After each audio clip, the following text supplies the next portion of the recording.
Good evening and welcome to speed news. నేను రమణ. నేను Sirisagar. BRS పై ముఖ్యమంత్రి రేవంత్ రెడ్డి మరోసారి రెచ్చిపోయారు. నాగర్ కర్నూలు జిల్లా పెంట్లవెల్లి మండలం జెట్ప్రోల్లో పర్యటించిన సందర్భంగా మాట్లాడుతూ పాలమూరు జిల్లా అంటేనే కల్వకుంట్ల కుటుంబానికి చిన్న చూపు అని మండిపడ్డారు. అలాంటి కేసీఆర్ కు ఒకనారు పాలమూరు బిడ్డలే రాజకీయ భిక్ష పెట్టారని మర్చిపోయారని సీరియస్ అయ్యారు. వాల్మీకులను ఎస్టీ జాబితాలో చేర్పిస్తామని హామీ ఇచ్చి కేసీఆర్ విస్మరించారని అన్నారు. ఇప్పుడు పాలమూరు బిడ్డే రాష్ట్రానికి ముఖ్యమంత్రిగా ఉన్నాడని, జిల్లాను అన్ని విధాలుగా అభివృద్ధి చేసే బాధ్యత తనదే అని రేవంత్ రెడ్డి భరోసా ఇచ్చారు. ముఖ్యంగా కొల్లాపూర్ కు ప్రభుత్వం అండగా ఉంటుందని చెప్పారు. ఉమ్మడి మహబూబ్ నగర్ లోని 14 అసెంబ్లీ స్థానాల్లో 12 గెలిచాం, ఇంకో 2 కూడా గెలిచి ఉంటే పరిస్థితి వేరేలా ఉండేదన్నారు.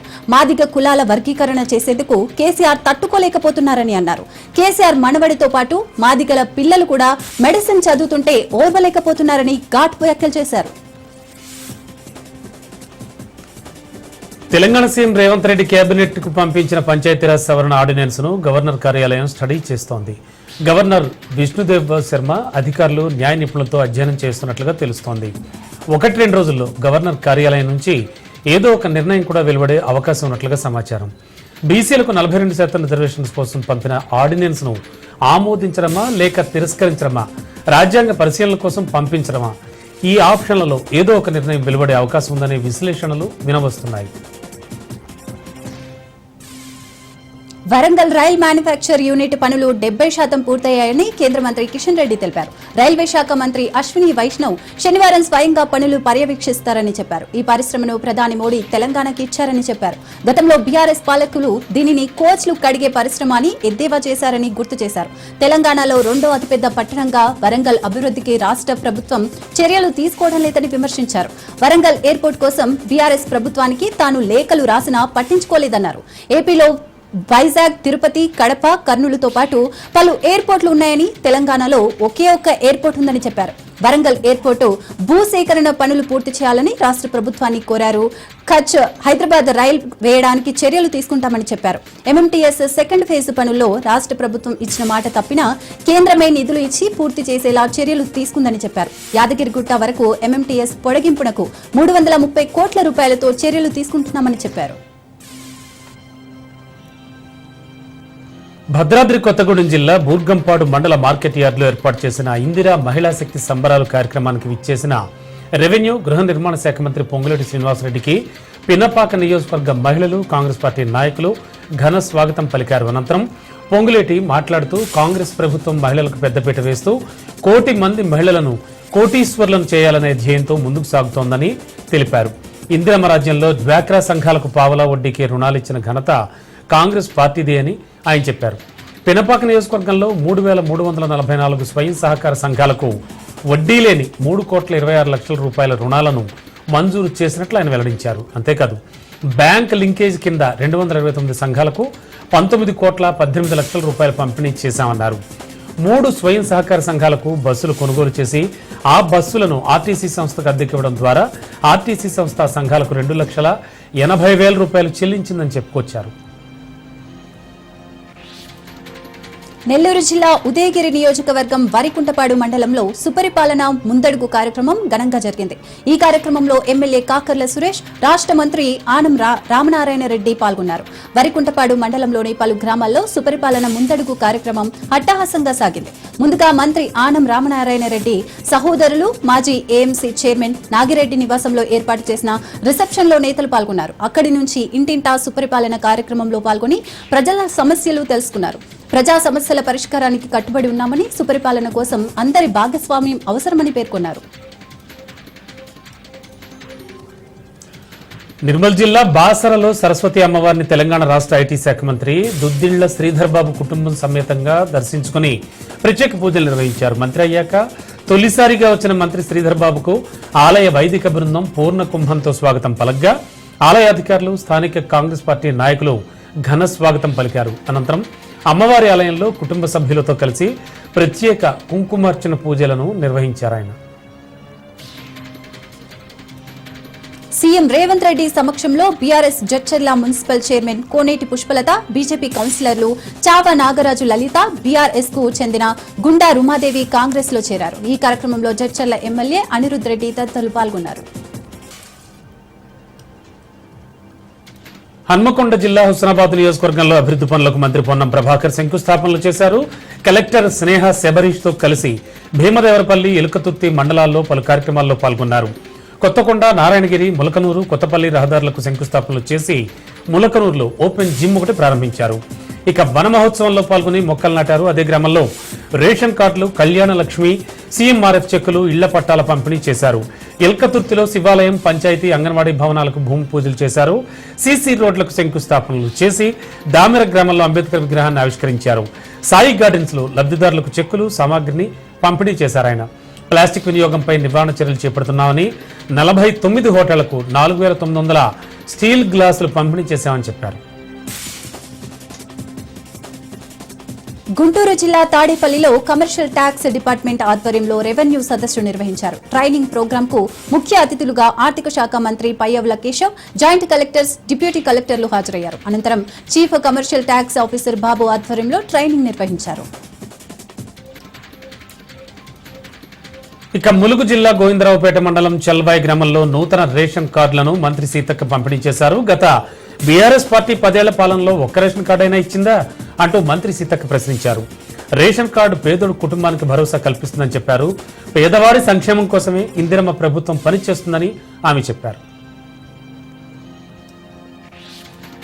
భద్రాద్రి కొత్తగూడెం జిల్లా దుమ్ముపేటలో జరిగిన ఇందిరా మహిళా శక్తి కార్యక్రమంలో అశ్వరావుపేట ఎమ్మెల్యే జారే ఆదినారాయణ పాల్గొన్నారు. నియోజకవర్గంలోని 5 మండలాల నుంచి 1000 మందికి పైగా మహిళలు కార్యక్రమానికి రాగా వారికి ఏర్పాట్లు చేసిన భోజనాల వద్ద తొక్కిసలాట జరగకుండా ఎమ్మెల్యే స్వయంగా ఓ కార్యకర్తల అందరినీ సంయమనం చేస్తూ క్యూ లైన్ లో సక్రమంగా ఉండేలాగా చేశారు. మధ్యలో ఎవరో వీఐపీ ఫోన్ చేశారని గన్మ్యాన్ ఫోన్ ఇవ్వబోతుంటే తర్వాత మాట్లాడతానంటూ మీటింగ్ కు వచ్చిన వారికి ఏ ఇబ్బంది కలగకుండా తానే స్వయంగా పర్యవేక్షించారు.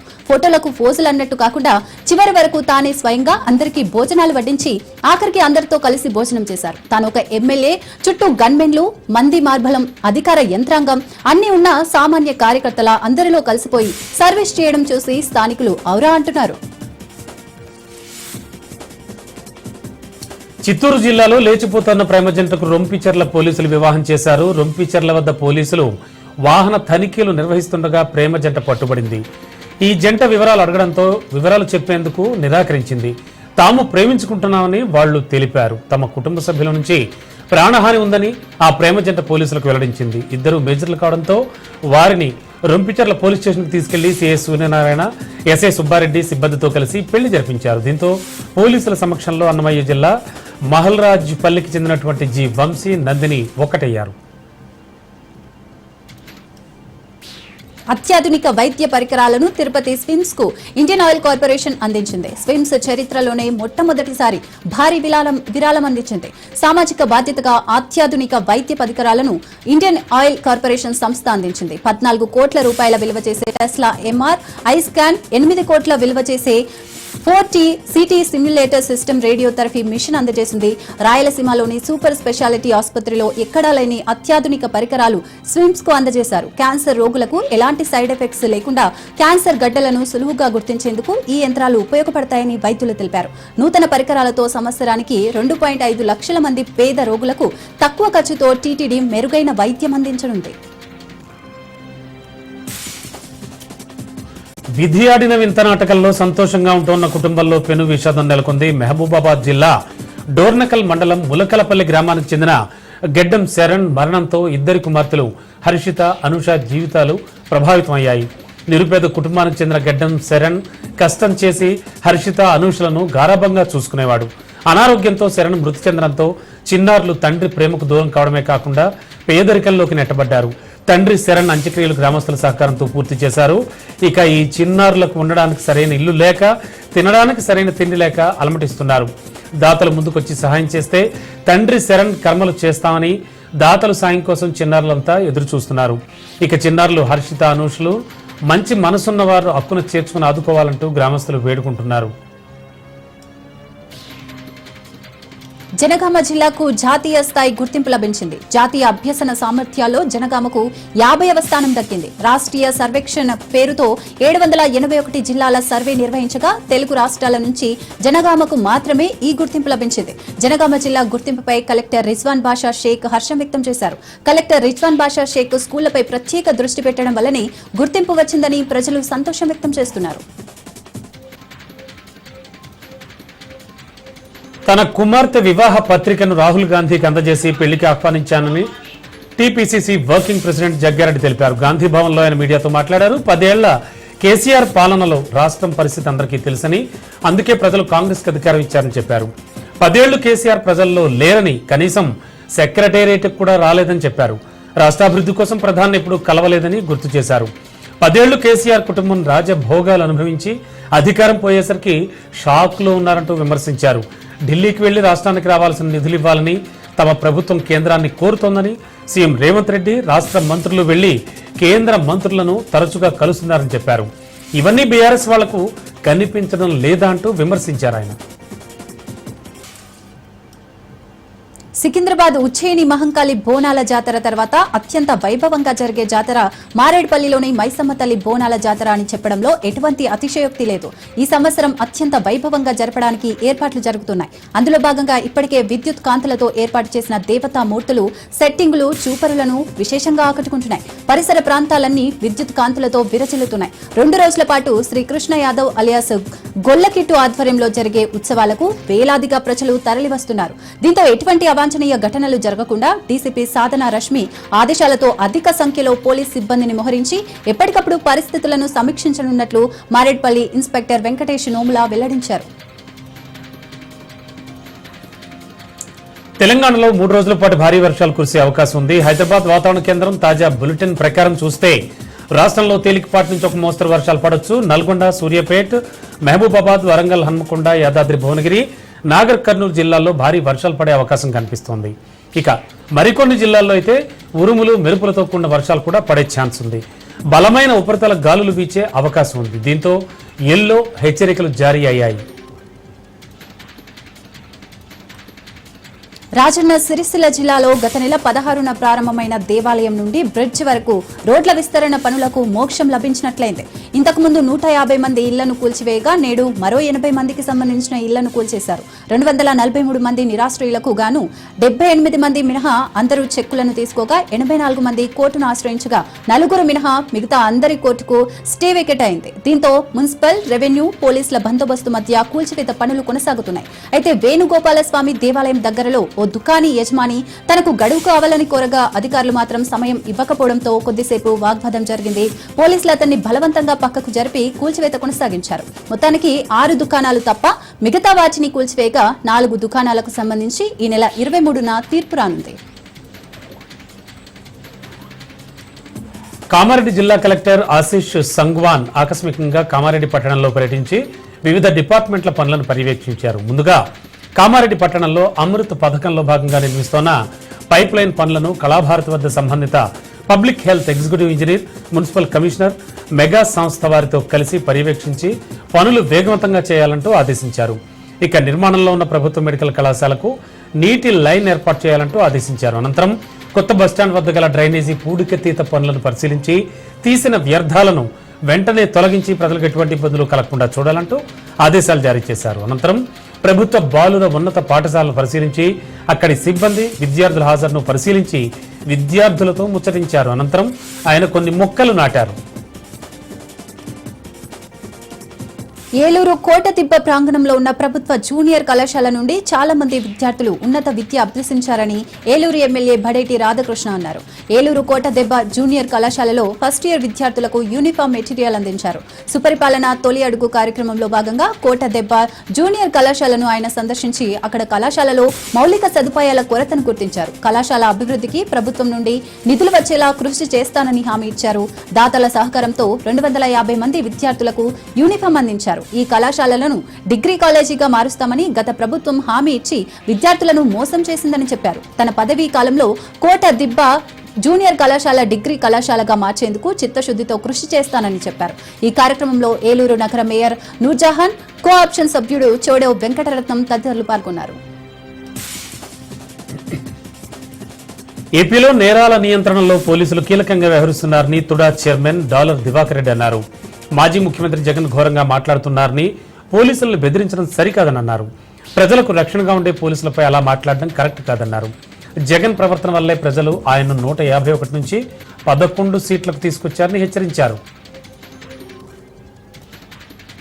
గత రాత్రి పడిన భారీ వర్షానికి గుంటూరు నరసరావుపేట హైవేలోని నల్లపాడు ప్రాంతం నీటిలో మునిగిపోయింది. కిలోమీటర్ వేర వరద నీరు నిలిచిపోయింది. రోడ్డుకి ఇరువైపులా వరద నీరు ముంచెత్తడంతో వాహనదారులు ఇబ్బందులు పడ్డారు. అయితే ఇప్పటి వరకు ఒక్క అధికారి కూడా ఈ ప్రాంతాన్ని సందర్శించకపోవడం దారుణమని స్థానికులు ఆగ్రహం వ్యక్తం చేస్తున్నారు. ఎంతో కాలం నుంచి ఈ సమస్య ఉన్నా దీనిపై అధికారులు దృష్టి సారించడం లేదని వాపోతున్నారు. అసెంబ్లీ సాక్షిగా నిధులిస్తామని ప్రకటించి నెలలు గడుస్తున్నా ఇప్పటి వరకు విడుదల చేయడం లేదని సికింద్రాబాద్ ఎమ్మెల్యే పద్మారావు గౌడ్ విమర్శించారు. నియోజకవర్గ అభివృద్ధికి అవసరమైతే రాజీనామా కూడా సిద్ధమని ఆయన ప్రకటించారు. సికింద్రాబాద్ నియోజకవర్గం అడ్డగుట్ట డివిజన్లో స్థానిక కార్పొరేటర్ ప్రసన్న లక్ష్మితో కలిసి కమ్యూనిటీ హాల్ నిర్మాణ పనులను ఆయన ప్రారంభించారు. అధికారులకు మంత్రులకు ఎన్నిసార్లు మొరపెట్టుకున్నా నిధులు విడుదల చేయడం లేదని, ప్రజలు పార్టీ ఆదేశిస్తే తాను రాజీనామా చేయడానికి కూడా సిద్ధంగా ఉన్నానంటూ ఎమ్మెల్యే పేర్కొన్నారు. రాజీనామా తనకేం కొత్త కాదని గతంలో కూడా కేసీఆర్ ఆదేశాలతో రాజీనామా చేశానంటూ గుర్తు చేశారు. ఈ సందర్భంగా ఎంతో ప్రతిష్టాత్మకంగా ప్రారంభించిన పనులు నిధులు లేక నెలల తరబడి నిలిచిపోయాయని, కాంగ్రెస్ ప్రభుత్వం వచ్చిన తర్వాత ఎమ్మెల్యే నిధులు కూడా ఇవ్వడం లేదని ఆయన వాపోయారు. పశ్చిమ గోదావరి జిల్లా నర్సాపురం మండలం చిన్న మామిడిపల్లి గ్రామంలో వేంచేసి ఉన్న శ్రీ శ్రీ శ్రీ నాగారం అమ్మవారికి ఆషాఢ మాసంలో భాగంగా పసుపు, కుంకుమ, పువ్వులు, గాజులు, చీరలు, స్వీట్లు మొదలైన వాటితో అమ్మవారికి ఆషాఢం సారి పెట్టారు. అదేవిధంగా పవిత్రమైన ఈ ఆషాఢ మాసంలో అమ్మవారికి కూరగాయలు, పండ్లతో శాకంబరి దేవిగా అమ్మవారిని అలంకరిస్తారు. పాడి పంటలు, వ్యాపారాలు సుభిక్షంగా ఉండాలనే ఉద్దేశంతో అమ్మవారికి ఈ రకమైన అలంకరణ చేశారు. అధిక సంఖ్యలో భక్తులు అమ్మవారిని దర్శించుకుని తీర్థ ప్రసాదాలు స్వీకరించారు. చిన్న మామిడిపల్లి గ్రామ దేవత అయిన శ్రీ నాగారమ్మ అమ్మవారు ఎవరికీ ఎటువంటి ఇబ్బందులు లేకుండా అందరినీ చల్లగా చూడాలని గ్రామస్తులు కోరుకున్నారు. తెలంగాణ బీసీ విద్యార్థి సంఘం అధ్యక్షుడు రామకృష్ణ ఆధ్వర్యంలో మెహదీపట్నంలో భారీ ర్యాలీ నిర్వహించారు. 16,75,000 మంది విద్యార్థులకు సంబంధించి 8,000 కోట్ల ఫీజు బకాయిలు చెల్లించకపోవడంతో ఉన్నత విద్యకు విద్యార్థులు దూరం అవుతున్నారని వేముల రామకృష్ణ ఆగ్రహం వ్యక్తం చేశారు. రాష్ట్ర ప్రభుత్వం తక్షణం స్పందించి ఫీజు బకాయిలు చెల్లించకపోతే రాష్ట్రాన్ని అగ్నిగుండంలా మారుస్తామని ప్రభుత్వానికి అల్టిమేటం జారీ చేశారు. కొమరంభీం జిల్లా కాగజ్ నగర్ బట్పల్లి గ్రామంలో విద్యార్థులు రహదారిపై బైఠాయించారు. తాము పాఠశాలకు వెళ్లేందుకు రహదారి లేదని ఆందోళనలకు దిగారు. బురదమయంగా ఉన్న రోడ్లపై పాఠశాలలకు వెళ్లలేకపోతున్నామని విద్యార్థులు వాపోయారు. అధికారులు, ప్రజాప్రతినిధులు వచ్చి హామీ ఇచ్చేంత వరకు ఆందోళన విరమించబోమని వెల్లడించారు. విద్యార్థుల ఆందోళనతో రహదారికి ఇరువైపులా వాహనాలు భారీగా నిలిచిపోయాయి. జిల్లా పరిషత్ స్థాయి సంఘ సమావేశాలకు వైసీపీ జెడ్పీటీసీలు గైర్హాజరయ్యారు. ఇటీవల జెడ్పీ చైర్పర్సన్ ఉప్పాల హారికపై జరిగిన దాడికి నిరసనగా స్థాయి సంఘ సమావేశాలకు జెడ్పీటీసీలు హాజరు కాలేదు. జెడ్పీలో పాలకపక్షంగా వైఎస్ఆర్సీపీ ఉంది. జెడ్పీటీసీల గైర్హాజరుతో సమావేశాలకు కోరం సరిపోలేదు.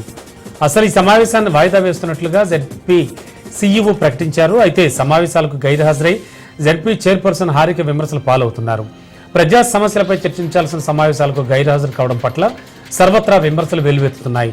ప్రజా సమస్యలపై జడ్పీ పాలక పక్షానుకున్న చిత్తశుద్ధి ఇదేనా అంటూ పలువురు ప్రశ్నిస్తున్నారు. విద్యుత్ ఛార్జీలు వెంటనే తగ్గించాలని, స్మార్ట్ మీటర్లు అమర్చడాన్ని వెంటనే నిలిపివేయాలని డిమాండ్ చేస్తూ పిఠాపురం సిపిఐ ఆధ్వర్యంలో నిరసన తెలిపారు. కాకినాడ జిల్లా పిఠాపురం బంగారమ్మ రావి చెట్టు సెంటర్ వద్ద పిఠాపురం సిపిఐ కార్యదర్శి శాఖ రామకృష్ణ నేతృత్వంలో సిపిఐ కార్యకర్తలు నిరసనకు దిగారు. పెంచిన విద్యుత్ ఛార్జీలను వెంటనే తగ్గించాలని, విద్యుత్ స్మార్ట్ మీటర్లను వెంటనే తొలగించాలని నినాదాలు చేశారు. ఈ సందర్భంగా విద్యుత్ స్మార్ట్ మీటర్ నమూనాను శాఖ రామకృష్ణ ధ్వంసం చేసి నిరసన తెలియజేశారు. ఆత్మకూరు డివిజన్ పరిధిలో భారీ వర్షం పడింది. తెల్లవారుజాము నుంచి కురిసిన భారీ వర్షానికి ఎక్కడి నుంచి వచ్చాయో కానీ బెకబెకమంటూ కప్పలు కనువిందు చేశాయి. కప్పలు ఎల్లో కలర్లో ఉండడంతో చూడ్డానికి విచిత్రంగా చూపర్లను ఆకట్టుకుంటున్నాయి. వర్షాకాలం ఇలాంటి కప్పలు కనువిందు చేయడం మామూలే అని కొందరు అంటుంటే మరికొందరు మాత్రం పైనుంచి వర్షంలో నుంచి పడి ఉంటాయని అంటున్నారు. ఏది ఏమైనా పచ్చ రంగుతో ఉన్న కప్పలు చూపర్లను ఆకట్టుకుంటున్నాయి. లోకేష్ అర్ధరాత్రి కలవాల్సిన అవసరం తనకే ఉందన్నారు కేటీఆర్. కలవాలి అంటే పగలే కలుస్తాం కదా అన్నారు. లోకేష్ పక్క రాష్ట్ర మంత్రి, నాకు తమ్ముళ్ళ లాంటి వాడని తాను లోకేష్ను కలవలేదు, కలిసినా తప్పేంటి అని అడిగారు. లోకేష్ చదువుకున్న యువకుడు, మంచివాడు అన్న కేటీఆర్ తనతో మంచి సత్సంబంధాలు ఉన్నాయన్నారు. చంద్రబాబుతో జరిగిన రహస్య ఒప్పందం బయటపడడంతో డైవర్షన్ పాలిటిక్స్ చేస్తున్నారని కేటీఆర్ ఫైర్ అయ్యారు. ఇచ్చిన హామీలు అమలు చేయక కాలం వెళ్లదీస్తున్నారంటూ చెప్పుకొచ్చారు. బనకచెర్లపై మంత్రి నిమ్మల చర్చ జరిగింది అంటే రేవంత్ మాత్రం చర్చ జరగలేదని చెబుతున్నారన్నారు. కాంగ్రెస్ పాలనతో ప్రజలకు ప్రయోజనం లేదన్నారు కేటీఆర్. జనగామ జిల్లా పాలకుర్తి నియోజకవర్గంలో మాజీ మంత్రి ఎర్రబెల్లి దయాకర్ పర్యటించారు. దేవరుప్పల మాధవరం నుండి పాలకుర్తి గూడూరు వరకు ఎర్రబెల్లి పాదయాత్ర నిర్వహించారు. స్టేషన్ గన్పూర్ రిజర్వాయర్ నుంచి దేవాదుల కాలువల ద్వారా సాగునీటిని వెంటనే విడుదల చేయాలని, వానాకాలం పంటలకు దేవాదుల నీళ్ల కోసం పడిగాపులు కాస్తున్న రైతులకు భరోసాగా రైతు పాదయాత్ర నిర్వహించారు. రైతులు పంట పొలాలకు నీరు లేక ఎండిపోతున్నాయని, ప్రభుత్వం వెంటనే తాగునీటిని విడుదల చేయాలని డిమాండ్ చేశారు. అనంతరం పాదయాత్రలో పాల్గొన్న గౌడ్ ఎర్రబెల్లికి కళ్ళు అందించడంతో అక్కడే సేవించారు. టీడీపీ పొలిట్ బ్యూరో సభ్యులు సోమిరెడ్డి చంద్రమోహన్ రెడ్డి కీలక వ్యాఖ్యలు చేశారు. ఏపీలో జరిగిన లిక్కర్ స్కామ్ అంతర్జాతీయ స్థాయికి వెళ్లిపోయిందన్నారు. మోడీ పహల్గామ్ టెర్రరిస్టులపై తీసుకున్న చర్యలు చూశామన్నారు. ఈడీ అధికారులు చిన్న చిన్న వాటిపై చర్యలు తీసుకుంటారన్నారు. కానీ లిక్కర్ స్కామ్లో చాలా మంది పేదల ప్రాణాలు పోయాయన్నారు. ఢిల్లీ లిక్కర్ కేసు, కాళేశ్వరంపై ఈడీ విచారణ చేపడుతోందన్నారు. కడప నగరపాలక సంస్థకు జాతీయ స్థాయిలో 36వ స్వచ్ఛ అవార్డు రావడం ఆనందంగా ఉందని కడప ఎమ్మెల్యే మాధవిరెడ్డి స్పష్టం చేశారు. రాష్ట్ర స్థాయిలో మునుపెన్నడూ లేని విధంగా 3వ స్థానంలో నిలవడం గర్వంగా ఉందని చెప్పారు. కడపలో ఆమె మీడియాతో మాట్లాడారు. కూటమి ప్రభుత్వం ఏర్పడిన ఏడాది కాలంలోనే అభివృద్ధి చేసి ప్రతిపక్షాలకు ధీటైన సమాధానం ఇచ్చానని ఎమ్మెల్యే ప్రభుత్వ విప్ మాధవిరెడ్డి పేర్కొన్నారు. స్థానికంగా ఉన్న కార్పొరేషన్ పాలక మండలి సభ్యులు గత 20 ఏళ్లుగా అభివృద్ధిని పక్కన పెట్టి సొంత ప్రయోజనాల కోసం పనిచేశారని విమర్శించారు.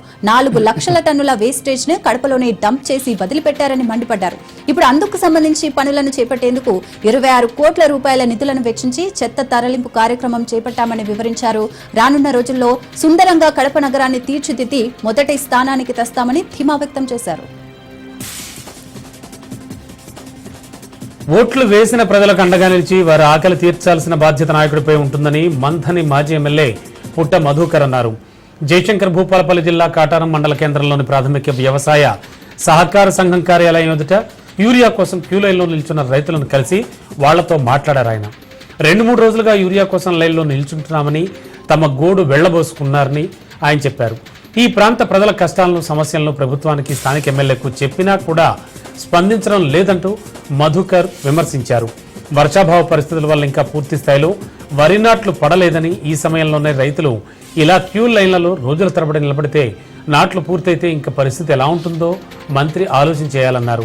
ఇప్పటికైనా ప్రభుత్వం మంథన ఎమ్మెల్యే స్పందించి వరి నాట్లు పూర్తయ్యే సమయానికి రైతులకు సరిపడా యూరియాను అందుబాటులోకి తీసుకురావాలంటూ ఆయన డిమాండ్ చేశారు. మంది మాటలు విని మనువాడబోతే మళ్ళొచ్చేసరికి ఇల్లు ఆగమైంది అనేటువంటి నానుడు మరోసారి రుజువైంది. భార్య ప్రసవానికి పుట్టింటికి వెళ్లి వచ్చే వరకు ఇల్లు అమ్మేసి భర్త పరారైన ఘటన హైదరాబాద్ కూకటపల్లిలో చోటు చేసుకుంది. 4 ఏళ్ల క్రితం వివాహమైన శ్రవణ్ నిఖిత కూకటపల్లి శాంతినగర్లో నివాసం ఉంటున్నారు. అయితే పెళ్లి సమయంలో నిఖిత ఇచ్చిన కట్నం డబ్బులతో అడ్వాన్స్ ఇచ్చి లోన్ తీసుకుని ఇల్లు కొన్నారు. అనంతరం ప్రసవానికి పుట్టింటికి వెళ్ళింది నిఖిత. ఇక ఇదే అదునుగా భావించిన శ్రవణ్ నిఖితకు తెలియకుండా ఇంటిని అమ్మేసి పరారయ్యాడు. పుట్టింటి నుంచి నిఖిత వచ్చి చూడగా ఇంట్లో వేరే వాళ్ళు కాపురం ఉన్నారు. ఇదేమిటి అని అడిగితే తాము అద్దుకుంటున్నట్లుగా చెప్పారని బాధితురాలు వెల్లడించింది. అయితే ఓనర్ని రమ్మని అడిగితే రావట్లేదని కూకట్పల్లి పోలీసులకు ఫిర్యాదు చేశారు. నిఖిత పేరు మీద ఉన్న ఇల్లు ఎలా కొనుగోలు చేశారనేది మాత్రం తెలియాల్సి ఉంది. ఈ ఘటనపై కేసు నమోదు చేసుకుని దర్యాప్తు చేపట్టారు పోలీసులు. విశాఖ సాగర తీరంలో మరో యుద్ధ నౌక ఆవిష్కృతమైంది. తూర్పు నావికాదళం అమ్ముల పొదిలో ఐఎన్ఎస్ నిస్తార్ యుద్ధ నౌక చేరనుంది. సముద్రంలో గస్తీ, పరిశోధన, రక్షణ కార్యకలాపాలకు కీలకమైన సేవలను నిస్తార్ అందించనుంది. ఆపదలో చిక్కుకున్న జలాంతర్గాములకు సహకారం అందించే సామర్థ్యం నిస్తార్ సొంతం కానుంది. 80% దేశీయ పరిజ్ఞానంతో ఈ యుద్ధ నౌకను హిందుస్థాన్ షిప్ యార్డ్ తయారు చేసింది. నిస్తార్ ప్రాజెక్టు వ్యయం 2396 కోట్లు కావడం విశేషం. ప్రత్యేక డైవింగ్ టీం, బహుళపక్ష వినియోగ డెక్లు, హెలికాప్టర్ కలిగి ఉండటం ఐఎన్ఎస్ నిస్తార్ ప్రత్యేకతలు.